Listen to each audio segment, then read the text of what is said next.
Okay, now child support is somewhat different.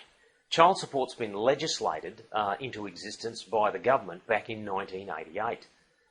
We got back then the child support assessment legislation and a separate piece of child support collection legislation, which was since modified in 2006 and 2008. The current formula is a little more fair, shall we say, and distributes the load a little better than what the early formula did in 88. This, however, sets the sum of money that's required to be paid for children. It's not about need and ability to pay, as was the case with spousal maintenance. There's a formula that contains within it three major things. The first is the child support amount that's relevant to the child or children in your marriage.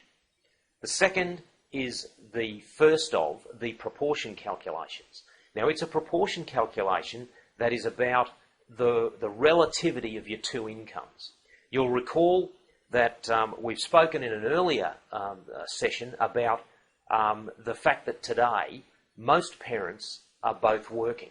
So the relationship that each of their incomes have forms a proportion calculation to determine part of how much of the child support amount should be paid by each parent. The second proportion calculation, and the one with the most contention about it, I might add, is the amount of time that these children spend in each parent's care. The relationship between each of these three things brings about the level of payment required and from which parent the payment's to go to. That is, if we take, for example, a situation where we've got a father on $75,000 a year and a mother on $26,000 a year that works part-time, the proportion calculation over income's obviously going to weigh in her favour. If, however, Dad's spending a significant amount of time caring for the children, the second proportion calculation may balance that up. Now, I know this sounds complex, but there's a relatively easy way on the web to check what your obligation might be.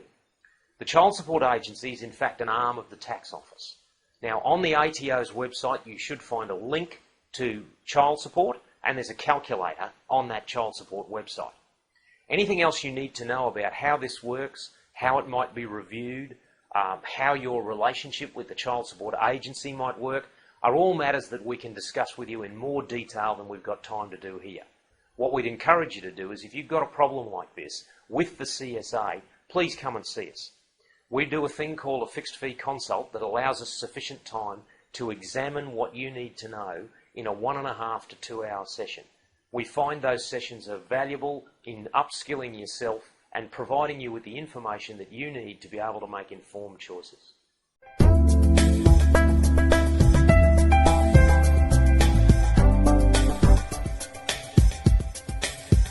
Okay,